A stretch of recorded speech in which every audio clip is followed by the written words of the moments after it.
Jean-Michel Blanquer, son ministre de l'Éducation, affirme que le voile n'est pas souhaitable. Beaucoup, Marine Le Pen lui reproche d'être carrément sur votre ligne. Certains même disent en privé que c'est Marine Le Pen en pire, Jean-Michel Blanquer. Donc ce sont des gens qui, eux, pensent que le voile est souhaitable dans la société française.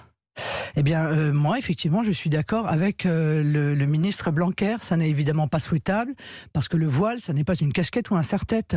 Ça n'est pas un bout de tissu anodin. C'est un marqueur de la radicalité de l'islam. C'est une réclamation depuis de très nombreuses années, d'ailleurs, depuis des décennies, des frères musulmans, de voiler les femmes. Vous le savez. C'est important ce que vous dites. Vous avez dit un voile, c'est un marqueur de la radicalité. Mais le voile n'est pas synonyme de radicalisation.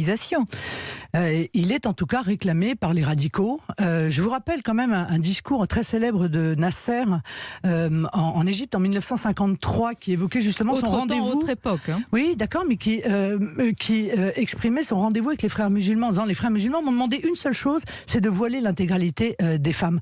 Or, tous ces pays, tous ces grands dirigeants arabes qui se sont opposés au voile, c'était vrai en Tunisie, en Iran, en Égypte, au Maroc. Eh bien, aujourd'hui, on voit qu'une partie de ces pays ont plongé dans une forme de régression pour les femmes. Moi, je viens dire aujourd'hui à cette antenne, attention, la liberté des femmes, ça n'est pas un acquis. On peut vivre des très graves régressions, et je pense que c'est donc à nous, société française, de mettre les limites. Et la limite, elle passe, à mon sens, par l'extension de l'interdiction du voile aux accompagnatrices des sorties scolaires.